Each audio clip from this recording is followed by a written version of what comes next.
오늘은 목자들이 예수의 탄생 소식을 듣다, 이런 제목입니다.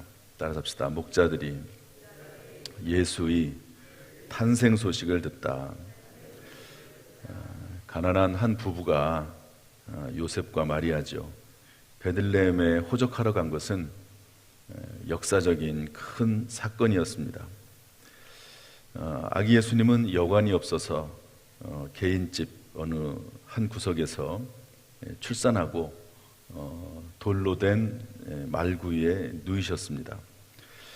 비록 그렇게 비천하고 또 어떤 면에서 보면은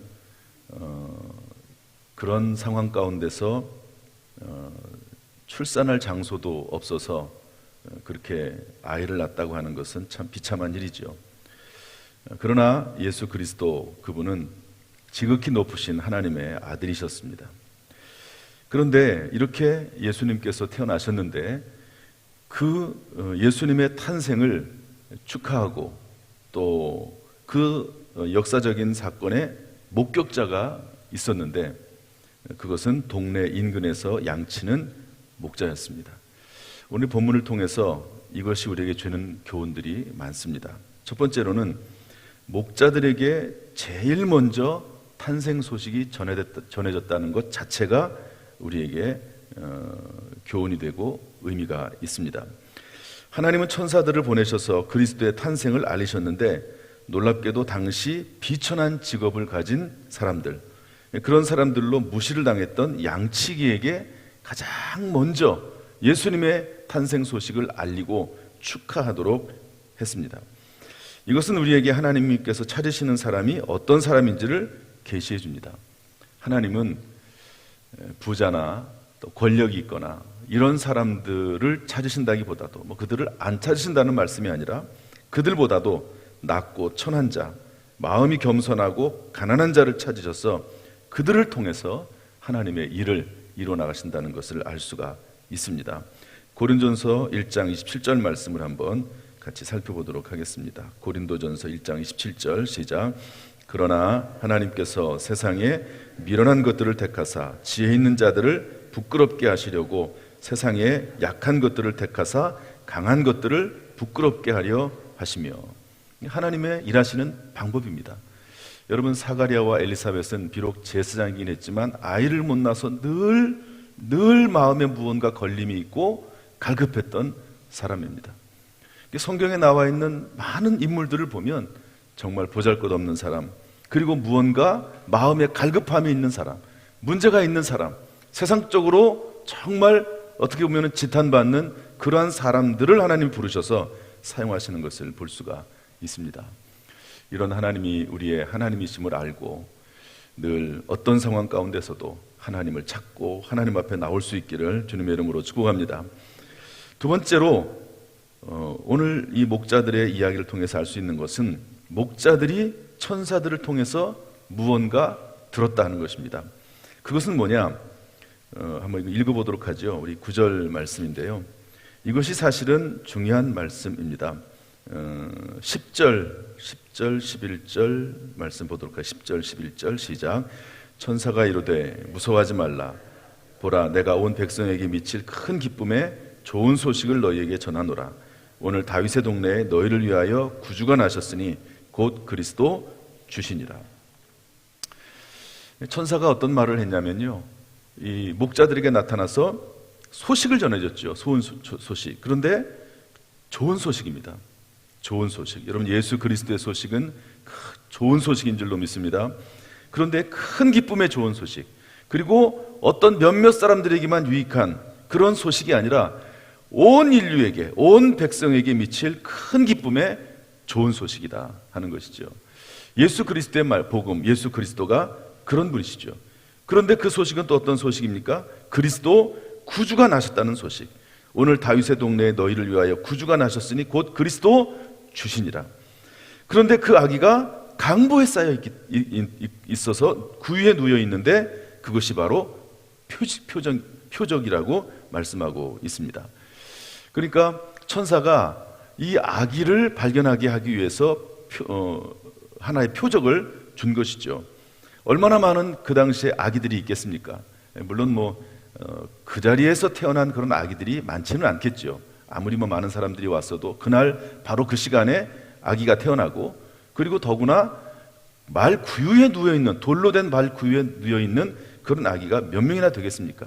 그런데 그런 확실한 표징을 보여주셔서 그 아기를 찾을 수 있도록 하신 것이죠. 지난 주일날 제가 말씀을 드리면서 안식일이 뭐냐? 하나님과 우리 사이의 표징이다. 우리가 예수 믿어 구원을 받았지만 그러나 매주마다 주님 앞에 나와서 예배드리는 것을 통해서 내가 하나님의 백성이요 자녀라고 하는 것을 하나님 앞에 드러내는 것이고, 그것을 하나님께서 인정해 주시겠다고 말씀을 드렸습니다. 그런 것처럼 이때에 수많은 아이들이 있지만 강보에 쌓여서 구유에 누워있는 아기가 있다. 그 아기가 바로 온 백성에게 미칠 큰 기쁨의 좋은 소식이고 구주다 말씀하시는 거죠. 그리고 이 일은 하나님께 영광이요 사람들에게 평화라고 하는 것이죠. 13절에 그렇게, 14절에 그렇게 되어 있습니다. 이런 내용들을 목자들이 들었다고 하는 겁니다. 얼마나 귀한 일입니까? 늘 하나님의 말씀이 저와 여러분들에게 들려질 수 있기를 주님의 이름으로 축복합니다. 무엇보다도 이런 좋은 소식들이 우리의 마음속에 늘 가득해서 주님과 동행하는 삶을 살기를 주님의 이름으로 축원합니다. 이런 소식을 들었는데요, 이런 소식을 듣고 목자들이 이렇게 서로 이야기를 합니다. 한번 15절 말씀 다 같이 읽어보겠습니다. 15절 시작. 천사들이 떠나 하늘로 올라가니 목자가 서로 말하되 이제 베들레헴으로 가서 주께서 우리에게 알리신 바 이 이루어진 일을 보자 하고, 목자들이 서로 말했다는 겁니다. 여러분, 목자들이 지금 뭘 해야 되죠? 양을 쳐야 됩니다. 이 밤에 밤새도록 양을 치는데 서로 돌아가면서 양을 지킵니다. 왜냐하면 도둑이 올 수도 있고 나쁜 짐승들이 와서 이 양을 물어갈까 봐 밤을 새워서 지키거든요. 밤을 새워서. 그런데 천사들의 소식을 듣고 생각을 하지 않겠습니까? 지켜야 될 양은 있지 않겠습니까? 그러니까 누군가 한 명이라도 남아 있어가지고 그 양을 한 사람이 밤새도록 지키고 나머지 사람들은 오든지 결정을 해야 되는 겁니다. 그런데 이들이 서로 말하면서 서로에게 긍정적인 영향력을 주지요. 이제 우리가 베들레헴으로 가자. 천사들을 통해서 알리신 이 사건이 정말 이루어졌는지를 한번 보러 가자고 서로에게 긍정적인 영향력을 끼치면서 아기 예수님에게 나오는 것을 볼 수가 있습니다. 이들은요, 천사들이 전해준 소식을 부정하지 않았습니다. 서로를 권면하면서 하나님의 복음 안으로 깊이 들어갈 수가 있었습니다. 이렇게 우리들은 주 안에서 선한 영향력을 끼치는 사람들이 되어야 되겠다 하는 것을 본문의 말씀을 통해서 발견하게 됩니다. 어제 제가 이 말씀을 준비하면서 이런 말씀이 생각이 나더라고요. 직접적인 혹시 연관은 안 될 수 있을지 모르지만 그러나 어느 정도는 연관이 된다고 생각을 합니다. 지난 주일날 다음 세대 교사 헌신 예배 강사로 정석규 목사님이 오셨어요. 한영신대 교수신데요. 이분하고는 워낙 가깝게 만나는 시간은 자주 없어도 그래도 서로 마음이 통하는 분이라 가지고 이런 얘기를 많이 나눴습니다. 그런데 이제 어떻게 하다 보니까 이 결혼에 대한 내용이 나왔어요. 왜냐하면 아이들이 이제 결혼할 때가 되고 그 목사님의 또 큰 아이는 또 결혼을 했거든요. 그래서 이런저런 얘기를 하는 가운데 결혼 얘기가 나왔습니다. 그러면서 이분이 결혼식 주례를, 교수니까 학생들 주례도 하고 그러지 않겠습니까? 주례를 하면서 이분이 주례사 하는 얘기를 하더라고요. 그래서 제가 참 그 이야기를 깊이 새기면서 듣게 됐는데요. 그러다가 어느 날 이제 어떤 부부를 만나게 됐는데 그분하고 이렇게 쭉 얘기를 하면서 이게 생각이 나더라고요. 그래서 직접 그 자리에 전화를 했어요. 같이 식사하는 자리였는데 전화하면서 그 정석규 교수님에게 전화해가지고 그때 나에게 얘기했던 얘기 좀 해달라고. 왜냐하면 또 주제가 어찌 또 식사하면서 그분과 얘기하면서 또 이런 주제를 또 얘기하게 됐거든요. 내용은 이렇습니다. 한번 들어보시죠. 사람은 3가지 사랑을 배워야 된다. 이러면서 서로 살아가게 되는 것인데요. 살다 보면 사람에게는 결혼 생활에 있어서 3번의 위기가 온다. 그런데 이 3번의 위기를 사랑으로 잘 극복해 나가야지만이 그 가정이 행복한 가정 생활을 하게 되고, 그리고 롱런한 끝까지 끝까지 가정생활을 하게 된다 하는 건데요. 결혼생활의 첫 번째 위기가 뭐냐면 3개월째 되는 해 3개월이 지나고 나면 그 위기가 찾아온다고 합니다. 아무리 오래 연애를 해도 서로에 대해서 속속들이 아는 것은 쉽지 않습니다. 그런데 약 3개월을 같이 살다 보면 서로에 대해서 적나라하게 알게 되고 상대방과 자신이 얼마나 다른지를 발견하게 된다는 거죠. 그 기간이 한 3개월 된다는 겁니다. 그래서 한 3개월 정도 동안에는 서로 그냥 좋아서 살게 되는데 시간이 지나고 3개월이 지나고 나면 그때부터는 다른 것이 발견이 돼서 그 다른 것들로 인해서 싸우게 된다는 것이죠. 그런데 다른 것이 틀린 것이라고 생각을 하면서부터 그 가정에는 해결점이 없게 되는데 이때부터 가져야 될 이 위기를 극복하고 그 사랑을 계속 이어나가고 복된 가정을 이루려면 다름을 존중하고 감사하는 사랑이 돼야 된다. 그래야지만이 서로에게 선한 영향을 끼치면서 아름다운 가정을 이끌어갈 수 있다 하는 것이죠. 한번 따라서 해볼까요? 다름을 존중하고 감사하는 사랑. 그러다가 3년이 지나면은요, 그러면서 이것이 어떻게 통과가 되면 3년이 지나면서 사랑의 감정이 사라지는 그런 위기가 찾아온다고 그래요. 이것은 생물학적으로 사랑이라고 하는 감정이 유지가 되는 시간이 3년 정도가 된다고 합니다. 이게 사랑이라고 하는 게 감정으로 보통 시작을 하는 경우가 많지 않습니까? 그런데 그 감정이라고 하는 것은 유통기간이 3년이라는 거예요. 그래가지고 이때는 감정이 없는 거지요. 사랑에 대한 감정, 옛날에는 막 뜨겁게 감정적으로 사랑을 하고 보기만 해도 가슴이 설레고 그런데 그런 마음들이 사라졌는데 그게 정상이라는 겁니다. 지극히 정상이다. 이때는 감정의 사랑을 넘는 믿음의 사랑을 가지고 접근을 해야지 되는 것이지 내 마음속에 그런 옛날에 가졌던 그런 감정이 없다고 해서 사랑이 식은 것이 아니다. 믿음으로 사랑하는 믿음의 사랑, 그 다음에 의지로 사랑하는 의지의 사랑, 그런 것들이 필요하다 하는 것입니다. 그 다음에 30년 이렇게 해서 이제 살다 보면 점점 이제 위기를 극복하다 보면 30년까지 가겠죠. 30년이 지나고 나면 또 한 번의 위기가 찾아온답니다. 이제 저나 그분이나 같은 해 결혼했거든요. 같은 대학원을 다니면서 둘 다 결혼한 지 한 30년 정도가 지난 거예요. 그러니까 여기서부터 아마 얘기가 시작이 된 것 같습니다. 30년이 지나고 나면 이제는 자녀들이 다 떠난다는 거예요. 자녀들이. 그 목사님도 자녀가 이제 하나가 결혼하고 떠났잖아요. 이전에는 자녀가 있어서 자녀가 매개가 돼가지고 그냥 그런 대로 결혼 생활을 유지해 왔는데 그런데 자녀가 사라지면 그때는 둘만 남게 된다는 거죠. 그래가지고 위기가 찾아온다는 겁니다. 둘이서 이제는 어떻게 살 수가 없어요. 중간에 누군가 매개체가 있어가지고 그 매개체로 인해서 살아오게 되는데 그 매개체가 사라져 버리니까 둘이서 참 살기가 어려운 거죠. 불편한 거예요. 불편한 겁니다. 그때는 하나의 사랑을 또 배워야 되는데 그 사랑이 동행의 사랑이다. 그러면서 이제 이분이 주례를 한다는 거예요. 주례할 때. 그래서 참 제가 주의 깊게 들었습니다.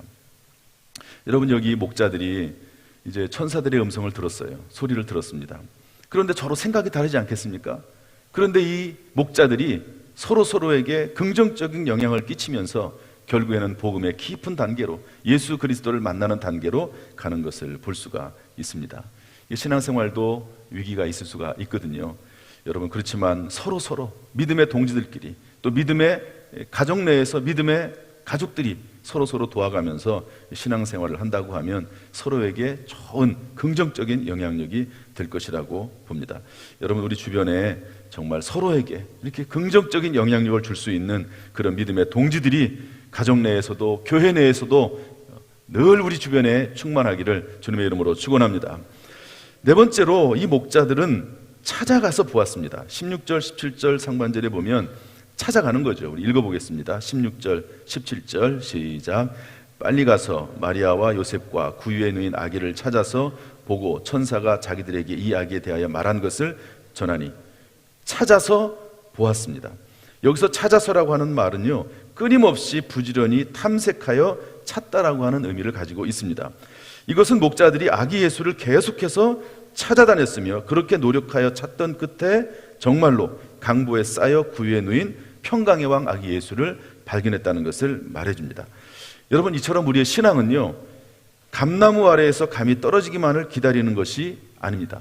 물론 어떤 경우에는 그냥 하나님께서 전적으로 일하실 때만을 기다릴 때도 있습니다. 그러나 그때도 부르짖어 기도는 해야 되겠죠. 여러분, 놀랍게도 기도의 요소에는 찾는 것, 문을 두드리는 것도 포함이 됩니다. 마태복음 7장 7절 말씀 보면 이렇게 되어 있는데 한번 읽어보도록 할까요? 마태복음 7장 7절 시작. 구하라 그리하면 너에게 주실 것이요 찾으라 그리하면 찾아낼 것이요 문을 두드리라 그리하면 너희에게 열릴 것이니.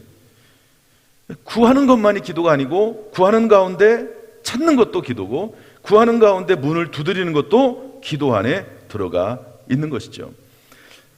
하나님께서 보여주신 그 방향성 안에서 하는 것이죠. 여러분, 아무리 이 목자들이 두드리고 찾아도 이 구유에 누여있는 아기를 찾는 방향이 돼야 되는 것이지 그것과는 전혀 무관한 다른 방향으로 가면은 안 되겠죠. 기도하고 또 구하고 찾지만 물론 방향성은 있습니다. 중요한 것은 뭐냐면 찾고 두드리는 것이죠. 찾고 두드리는 것입니다. 이것도 기도 안에 속한 것입니다. 바라기는 우리가 기도하면서 찾고 또 기도하면서 두드리는 가운데 열려지고 찾아질 수 있기를 주님의 이름으로 축원합니다. 다섯 번째로 목자들은 전했습니다.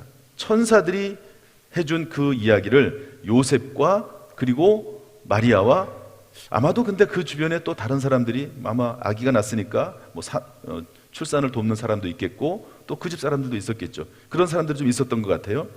당시 이스라엘 사회의 가장 밑바닥에 처해 있었던 이 목자들이 최초로 복음을 전해드린 사람들이 되었고 또 최초로 복음을 전달한 사람들이 되었습니다. 예수 그리스도를 만난 사람들은 누구든지 예수 그리스도를 전하는 사람이 되어야 되는 것이죠. 그것이 입술이 되었든지 간에 삶이 되었든지 간에 다른 사람들을 돕고 섬기는 모습으로 나타나든지 간에 어찌됐든지 간에 나를 통해서 예수 그리스도가 드러나는 삶을 사는 것이 그리스도인들이라고 우리는 생각할 수 있습니다. 그래서 올해 표어가 뭡니까? 다니엘서 12장 3절에 보면 지혜 있는 자는 궁창의 빛과 같이 빛날 것이요 많은 사람을 옳은 대로 돌아오게 한 자는 별과 같이 영원토록 빛난다고 말씀하고 계십니다. 여러분, 예수 그리스도를 여러분이나 만났지요. 이 예수 그리스도를 전하는 그런 삶이 우리 가운데 있기를 주님의 이름으로 축복합니다. 여섯 번째로 목자들은 하나님께 영광을 돌리고 찬송했습니다. 우리 20절 말씀 다 같이 읽어보죠. 20절 시작. 목자들은 자기들에게 이르던 바와 같이 듣고 본 그 모든 것으로 인하여 하나님께 영광을 돌리고 찬송하고 돌아가니라. 아멘. 이처럼 예수를 만나면 예수가 우리 마음에 들어오시면 변화가 일어나게 되는 것이죠. 찬송하고 하나님 앞에 영광을 돌리게 됐습니다. 그래서 예수로 충만해지면 삼보, 어떤 분이 그런 말을 하더라고요. 삼보. 첫 번째가 기쁜 것이죠. 여러분, 예수로 충만할 때 여러분 상황이 좀 어렵고 힘들어도 예수 그리스도로 충만하면 그 안에 기쁨이 충만한 것이죠. 또 예수로 충만하면요 기쁨이 있기 때문에 그 얼굴이 예쁩니다. 예쁘다는 것은 외모적으로 예쁜다는 것보다도 그 마음과 생각이 밝게 되는 거죠. 그 표정으로 드러나게 되어 있습니다. 또 그러면서 하나가 바빠진다. 예수로 충만해지면 바빠지는 거죠. 왜? 주님을 위해서 할 일이 또 생긴 거죠. 여러분, 이 새벽에 우리가 나와서 기도하는 것, 세상 사람들은 하지 않는 겁니다. 예수 그리스도로 충만하기 때문에, 성령께서 우리의 마음을 감동하시기 때문에 이 자리에 나와서 하나님 앞에 예배 드리는 거죠. 한 가지 일이 더 많아졌습니다. 평소에 물론 새벽기도 나왔던 분들은 뭐 그냥 나오니까 상관이 없을 수 있지만 특별 새벽기도에만 특별히 나오시는 분들도 있거든요. 그러면 바빠지는 거죠. 세상 사람들은 하지 않아도 될 일을 우리는 해야 되는 때가 있습니다. 거룩한 섬김이 있어야 되는 것이고 또 여러 가지 봉사가 필요하게 되는 것이죠. 이렇게 목자들은요 성령으로 충만하고 예수 그리스도를 만난 다음에 하나님을 영광을 돌리고 찬양하는 삶으로 변화가 됐습니다. 예수로 충만해서 우리의 삶이 기쁨으로 충만하고 우리의 삶이 늘 주님과 동행할 수 있기를 주님의 이름으로 축복합니다. 마지막 일곱 번째로 목자들은 돌아갔습니다. 이것도 큰 의미가 있다고 봅니다. 여기 보면 목자들이 하나님 앞에 듣고 본 모든 것으로 인해서 하나님께 영광을 돌리고 찬송하며 돌아가니라 그랬습니다. 따라합시다. 찬송하며 돌아가니라. 다시 돌아가는 거죠. 어디로 돌아갑니까? 목자의 자리, 양치기의 자리로 돌아가는 겁니다. 여러분, 우리가 새벽기도 이렇게 나오지요. 그리고 나면 다시 가정으로 돌아갑니다. 또 일터로 돌아갑니다. 그런 것이 당연하죠. 그러나 바뀐 것이 있죠. 예수 그리스도를 만나기 전에는 전에 직장 생활과 가정 생활과 예수 그리스도를 만난 이후에 직장과 가정 생활은 다른 것이죠. 그런 경우가 참 많습니다. 하나님의 말씀을 한번 듣고 주님의 전에 나와서 예배드리고 나서 그 이전에 가졌던 감정이나 느낌이 변화가 돼서 이제 새롭게 새로운 마음으로 새 인생을 시작해 나가는 경우도 많이 있습니다. 예수 그리스도로 충만해지면 그 전과 후가 완전히 달라질 수 있는 것이죠. 이처럼 신앙생활이라고 하는 것은 은혜 받았다고 산으로 올라가서 혼자 사는 것이 아니라 삶의 현장으로 돌아가서 내 안에 계신 예수 그리스도를 드러내고 하나님을 기쁘시게 하는 삶이 예수 그리스도를 만난 삶이라고 하는 것을 알 수가 있습니다. 정말 바라기는 하나님 앞에 나와서 예배드리고 기도하고 찬송한 이후에 우리의 삶이, 우리의 마음이 변화가 될 수 있기를 주님의 이름으로 축복합니다. 마지막 19절에 마지막으로 한 가지를 더 본다면 19절에 뭐라고 되어 있습니까? 마리아는 이 모든 말을 마음에 새기어 생각하니라. 마리아는 목자들이 전해준 말을 들은 후에 그것을 흘려버리지 않고 계속해서 마음속에 담아두고 있었습니다. 여러분, 우리가 많은 말씀들을 듣습니다. 이번 특별 새벽기도에도 말씀을 듣습니다. 그 말씀이 우리의 마음속에 새겨지고 깊이 묵상이 될 수 있기를 주님의 이름으로 축복합니다. 그 가운데 그 말씀이 성취가 되거든요. 마리아에게 그대로 성취가 됩니다. 예수 그리스도에게 그대로 성취가 되는 것이죠. 이런 일들이 저와 여러분의 삶 가운데도 순간순간마다 우리의 평생의 삶에 주어지기를 주님의 이름으로 축원합니다. 할렐루야. 기도하겠습니다. 하나님 아버지, 오늘 사순절 특별 새벽기도의 세 번째 시간을 맞았습니다. 특별히 목자들의 이야기를 듣습니다. 목자들이 예수 그리스도를 만났듯이 늘 예수 그리스도를 만나며 예수님과 동행하는 삶이 되도록 우리를 인도하여 주옵소서. 감사 영광을 돌려드리며 예수님의 이름으로 축복하며 기도하옵나이다. 아멘. 이제는 우리 주 예수 그리스도의 은혜와 아버지 하나님의 무한하신 사랑과 성령님의 교통하심이 이 시간 저 앞에 나와 예배드리며 기도하며 찬송하는 모든 성도들에게 그 가정, 직장, 사업, 자녀, 심령 위에 함께 하시기를 간절히 축원하옵나이다. 아멘.